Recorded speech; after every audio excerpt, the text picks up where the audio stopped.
Prime Minister Malcolm Turnbull, this is Lucy Turnbull, Governor General of New Zealand, Dame Patsy Reddy, Sir David Gascoigne, Governor of Queensland, Paul de Jersey, Chief of the Army of New Zealand, Major General Peter Kelly, Chief of the Army of Australia, Lieutenant General Angus Campbell, Australia's Ambassador to Israel, Mr. Christopher Kanan, I love that name, New Zealand's Ambassador to Israel, Mr. Jonathan Kerr, Leader of the Opposition, Bill Shorten,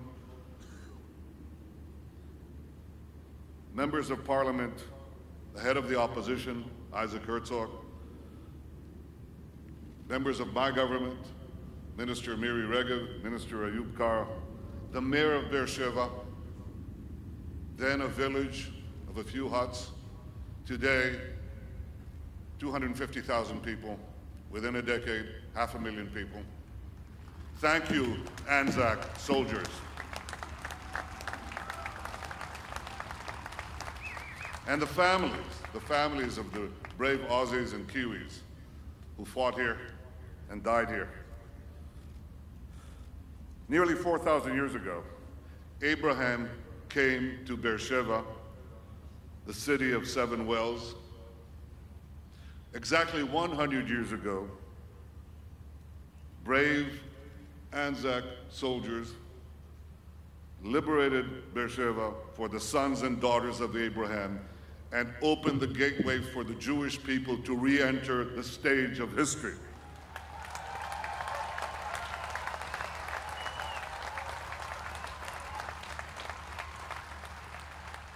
The heroism of your fallen men will never be forgotten. The brave soldiers who are buried here played a crucial role in defeating the Ottoman Empire, liberating the Holy Land, ending 400 years of Ottoman rule in one great dash.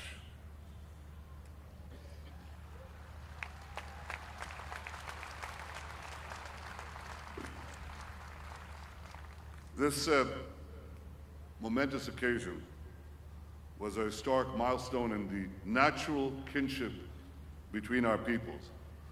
When I say natural, I don't just mean the way we address life and each other, that easy informality, that warmth. That was evident from the moment our people met your people. I mean something deeper, because there is a historical significance of what happened here. Anzac soldiers went on to capture Jerusalem, Tiberias, Megiddo, and then continued northwards. They were actually retracing the footsteps of the heroes of the Bible. They were stepping on the verses of the Bible, and they knew it. And their clergy that spoke here so movingly a moment ago, they knew it too. And this partnership began 2 years earlier, in 1915, with a great defeat. In the defeat of Gallipoli, two things were forged. One, the absolute resolve of the Anzac forces to redeem their fallen brethren and establish this glorious victory here. And the second thing that was forged was the first meeting between Anzac fighters and Jewish fighters. The first Jewish fighters who stood shoulder to shoulder with them in Gallipoli, the first Jewish fighting force in 2,000 years. And that continued here with the Jewish Legion that helped liberate Palestine here in this campaign that we mark today. This was a point of partnership that has historic significance today. When I joined the Israeli army 50 years ago, joined our special forces, I was given a broad hat. It was called an Australian hat. It was very good to shield ourselves from the sun. We also sat next to eucalyptus trees that came from Australia. And we learned about the ethos of courage of Australian and New Zealand soldiers. We talked about it. we drank it in. It stood as a shining example for us. It was an example of the spirit of fortitude and courage and the willingness to act in the defense of our people and our values. These are the values that guide us today as well. We saw here in Beersheba 800 cavalry go against 4,000 embedded Turks with machine guns, with bunkers. The few won against the many. That's the spirit of the Army of Israel. It stands today. We set out a simple policy. We seek peace with all our neighbors, but we will not tolerate any attacks on our sovereignty, on our people, on our land, whether from the air, from the sea, from the ground, or below the ground. We attack those who seek to attack us. And those who contemplate that, I strongly advise you, do not test the will of the State of Israel or the Army of Israel.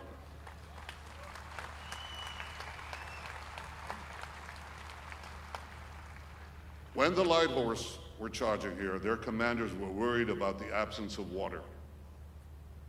Today, we do not worry about that. A few months ago, we signed an agreement on water between Australia and Israel. It can apply to New Zealand. We can make water. We can change the world. What we established here with the rise of Israel, the rise of technology, the rise of ingenuity, is that we can cooperate to better the lives of our peoples and of all people everywhere. That too, we should remember at the Battle of Beersheba. I believe that those soldiers who fell here would be proud of the deep and enduring alliance between our countries today. As then, today we stand on the same side of history, on the right side of history. We stand for progress, we stand for peace, we stand for democracy, we stand against tyranny and terror. Israel salutes the sacrifice of these brave soldiers. We will never forget them. We will forever honor and treasure their memory. Thank you.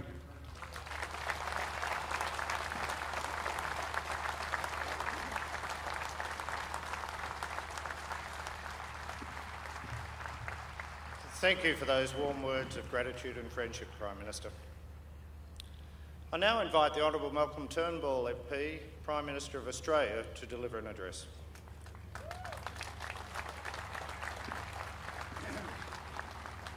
Well, thank you very much. And Bibi, thank you so much for your warm address and your warm welcome. And thank you joining us here with Sarah and the leaders of Israel. Thank you to the Governor-General of New Zealand, representing our Kiwi brothers and sisters. And of course, I'm here with Dan Tehan, the Minister for Veterans Affairs, and as I was saying earlier, Bibi, the Minister assisting me on cyber security, which has been a key priority of his visit here. And of course, we're joined, Lucy and I are joined by Bill Shorten and Chloe Shorten, the Leader of the Opposition, and his wife, and so many other Australian parliamentarians. The leaders of our three nations are here assembled. And we're here assembled because we are honouring an extraordinary battle, an extraordinary campaign, which made history, which fulfilled history. A tale of incredible courage, of men and horses. Horses that came, many of them, from a part of New South Wales that Lucy and I know very well, the Hunter Valley. Indeed, the horses were called whalers. I think there's some team, some of the Murrurundi team up there, I reckon. A few Haydens in the stands, I would say. And the horses, you know, the horses were as legendary as the men that rode them. Bill the Bastard, that was a horse. That was a horse, I hasten to add. He was unrideable. Unrideable. He was a rogue and Michael Shanahan managed to ride him, managed to break him in. And after he was wounded at the Battle of Ramadi, Bill the Bastard returned Shanahan to the Australian lines, carried him back, returned him, so legend says, not to the medical officer, but to the vet. And then, of course, Guy Hayden, who, like so many of the young Australian bushmen, came with his own horse, Midnight, who was killed at the Battle of Beersheba, leaping over a Turkish trench. The Turk fired up through the horse, wounding, killing the horse, killing Midnight, and wounding Guy Hayden. But so much courage from these animals. And we, you know, I recall as a young boy listening to the First World War stories of my grandfather, who was not in the Light Horse, I hasten to add. He served on the Western Front. But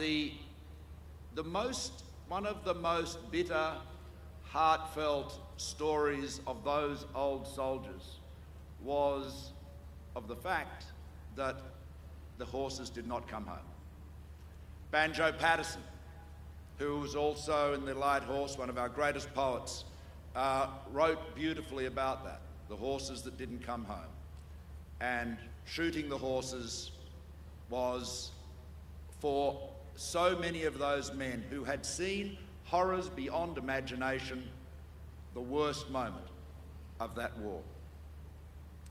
Now, you mentioned, Bibi, that the soldiers knew they were walking in lands filled with history, and of course of a generation that was perhaps much more familiar with the Bible than perhaps our generation is. Every place was a household name. Mind you, there was a limit to how much biblical education one could absorb on campaign. And one of the troopers in the Light Horse, Eon Idrius, wrote a diary and turned it into a book, The Desert Column. And he talks about a Bible enthusiast in his troop who was regularly giving them lectures about wherever they were. And when they reached Ashdod, the Bible enthusiast became very, very, very motivated. And he climbed on top of an empty German beer barrel. Idris lamented that it was empty. Of course, for the Australians, it wouldn't have remained full for very long, but it was empty, and he told them the history of Gaza, Ascalon, Ashdod, Gath, and Ekron, and just as he had gotten to the 29-year siege of Psammetichus, Idrius concludes, "A shell has just burst above the Bible enthusiast," and he ended his lecture abruptly. 5 shrapnel bullets whizzed right through the barrel. One gets the feeling that he'd had enough history lessons. The battle, of course, was in effect a defiance of the norm, a defiance of history. The Australian Light Horse were not meant to fight on horseback. They were mounted infantry, and they were to ride to the battle, dismount. One man would hold the horses, 3 others would go in and fight like infantry. But on this occasion, water was short, they had no choice. And General Harry Chauvel ordered that afternoon that they had to charge. And he said, "Put Grant straight at it." And what William Grant and the men of the 4th and 12th Light Horse Regiments achieved that day was astonishing. They charged 6 kilometres into Turkish fire. Their determination was unstoppable. Idrius wrote, who watched it, he was on an observation post. He said, "At a mile distant, their 1,000 hooves were stuttering thunder. Coming at a rate that frightened a man, they were an awe-inspiring sight, galloping through the red haze, knee to knee and horse to horse, the dying sun glinting on bayonet points." And he went on to say that captured Turkish and German officers have told us they never dreamed that mounted troops would be madmen enough to attempt rushing infantry redoubts protected by machine guns and artillery. The mad Australians was a common description. Not so mad, brave, heroic, turning the tide of history, making history, fulfilling history. The horses, as I said, they were stock horses. Now, the Australian stock horse was looked down on by some of the English officers. We were told that they weren't purebreds, but Australian stock horses, as we know, are bred for their intelligence, their agility, their ability to work in all sorts of country, and particularly from the Hunter Valley and steep country, and their ability to anticipate, often better at mustering than the stockman that rides on them. They are the best of horses, the most intelligent of horses, and the most hardy of horses, as were the men that rode them. And this battle, you know, has become part of our history, part of our psyche. It is an extraordinary episode in our national story. Imagine these young men so far from home, out of the Australian bush, with their own horses, in a completely alien landscape, the only familiarity being the names of the places, and that from their Bible lessons. Of course, General Sir Harry Chauvel commanded the Desert Mounted Corps, but it was his nephew, Charles Chauvel, that made an extraordinary movie in 1939, 40,000 Horsemen. And you can imagine, Bibi, how isolated Australia felt in the Second World War. Hitler sweeping through Germany, Japan a looming threat. The protection of Mother England seemed a long way away. 40,000 Horsemen was a film that inspired a nation. It was a story of Australian victory, of courage, of determination, and it etched this battle permanently in our national story. And as a young boy at boarding school in the early 1960s, I have to say we watched it again and again and again. And all of us imagined that we could be there, spurring our horses over the Ottoman lines, fighting all the way up through the lands of the Bible, taking Jerusalem, liberating Damascus. As you know, that was done by a couple of Australian officers who got lost in the narrow streets, found their way to the town hall, and being not particularly concerned about what orders they'd been given, promptly accepted the surrender from the mayor. Their feats will never be forgotten. Their memory will never fade. The tradition of man and horse is part of us. It's part of Australia. It always will be. This was the last great cavalry charge in history. There were more men and horses in this charge than there were in the charge of the Light Brigade. It was a bigger charge, and it was successful. And they spurred their horses through that fire, those mad Australians, through that fire, and took the town of Beersheba, secured the victory that did not create the state of Israel, but enabled its creation. Had the Ottoman rule in Palestine and Syria not been overthrown by the Australians and the New Zealanders, the Balfour Declaration would have been empty words. But this was a step for the creation of Israel.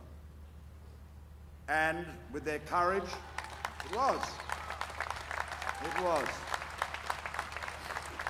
And this, while while those young men may not have foreseen, no doubt did not foresee, the extraordinary success of the State of Israel, its foundations, its resilience, its determination, its indomitability against overwhelming odds, their spirit was the same. And like the State of Israel has done ever since, they defied history, they made history, and with their courage, they fulfilled history, lest we forget. Thank you, Prime Minister.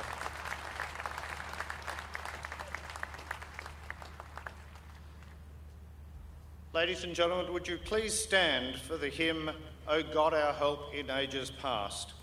The music for this morning's service is provided by the Australian Army